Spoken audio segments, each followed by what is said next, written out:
Sunburn malala. Blanco na yung dashboard panel ni boss. Hindi na makita masyado yung mga numero. Ano yung problema niyan, Rex? Wala po siyang dashboard panel. Walang dashboard panel. So, lahat. Wala rin po lahat. Umandar to? Boss, umandar to? Na-shutdown po bigla eh. Ha? Na-shutdown po bigla. Nag-shutdown. Opo, kinahayos ko yung may driving light niya. Nung pinayos mo yung mini driving light, nag-shutdown bigla. Opo. Pero umandar to na dinala niya? Or Tinulak na lang po. tinulak na lang? Kahit kick, wala bang kick to? Meron siya light, pero wala yata. Sige nga. Presyo. Ayaw rin umandar sa kick. Yung motor pala ni boss mga katropa, tinulak na nila sa shop dahil hindi nga nila mapaandar at bigla nag-blackout lahat ng kanilang mga accessories. Wala nang push button, wala nang busina, totaling wala at totaling blackout. Ngayon, ang sabi ni boss na ikwento niya na pinagawa niya ito dun sa taas ng dike dahil dito sa amin, mayroon dito tinatawag na dike at mayroong pagawa dun sa taas. So dalawang shop na yung gumawa dun sa motor niya. Ang sinasuggest sa kanya, magpalit ng battery o kaya yung kanyang regulator. At yung panghuli namang shop, sabi nila yung computer box daw kaya hindi daw gumagana at blanco lahat. Step by step mga katropa, ipapakita ko sa inyo yung actual na pagtutroubleshoot namin kung paano namin isolve yung ganitong klaseng problema. Napaka basic lang mga katropa, basta alam mo yung gagawin mo at may pattern ka sa pagtutroubleshoot.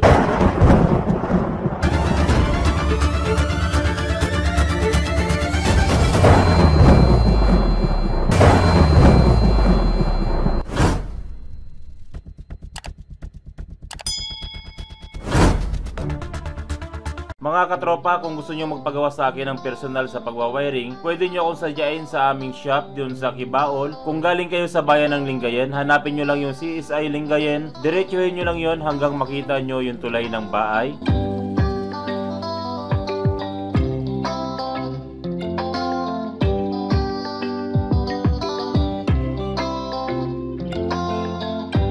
Ito na yung tulay ng bahay, lagpasan nyo lang yung tulay na ito. Pagbaba ng tulay, kumaliwa kayo.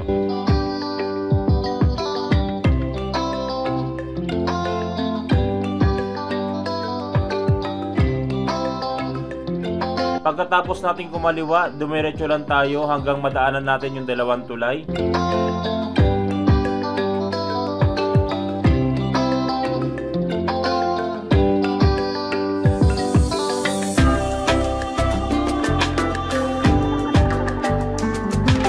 Pagkababa nyo sa tulay na ito, 50 meters nasa bandang kanan kami.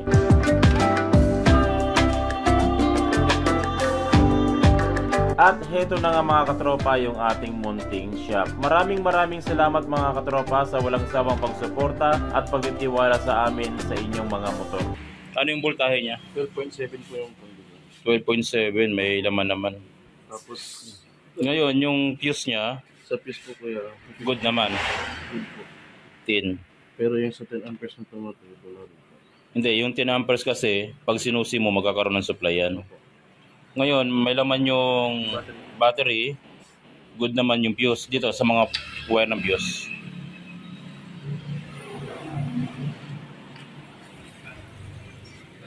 Sige nga.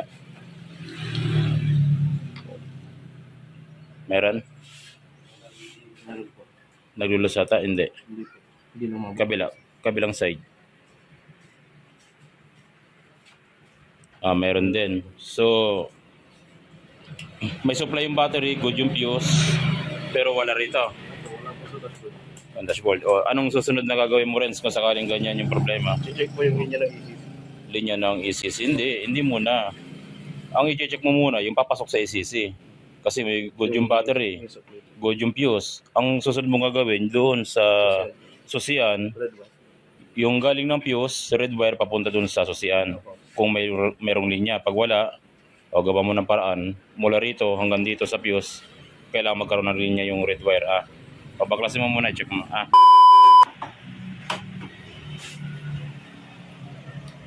Hanapin mo yung wire ng susian dyan. Dalawang wire lang yan yung brown tsaka red. Tignan mo kung may supply siya ng positive.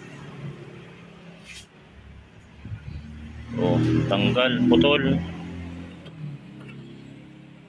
So putol pala yung ano niya, yung socket niya. So ito yung red wire mga katropa ng ating susian, pero kung maalala nyo kanina, sinabi ko, pinagawa na sa taas to ng dike, kaya siguro yung gumawa nito, hinahanap yung connection at hindi na naibalik yung red wire doon sa mismong socket. Kaya hindi ko masabi na naputol ba na sadya or hindi na ibalik nung unang gumawa. Kaya walang supply, pero i-test light mo nga kung mayroong positive supply yan. Okay, test light mo yung ano na yan.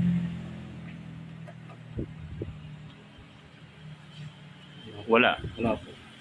Walang positive supply. Wala. So, problema rin yan. O, ganito gawin mo. Patingin nga, wala siyang positive supply din. Wala po. Hindi lang pala basta-basta putol. Wala. Pero dito, mayroon. Yung ano niya rin, ito yung regulator, di ba? Tanggalin mo yung socket niya, yung red wire. I-check natin kung may positive supply. Sige. Pugutin mo lang, pugutin mo.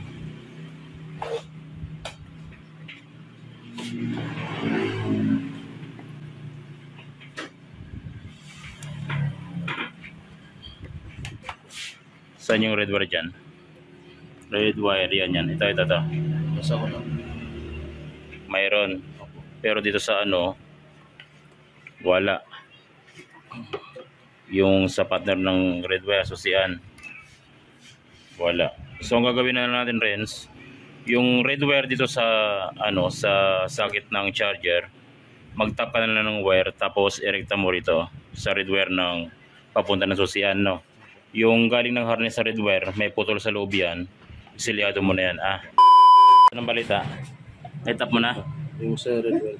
Red wire ng Choice. socket ng charger papunta sa red wire ng ano, susian. Opo. Ito na rin po yung... Tapos ito yung dating ano, red wire, ano, Opo. tinapa mo na. Opo.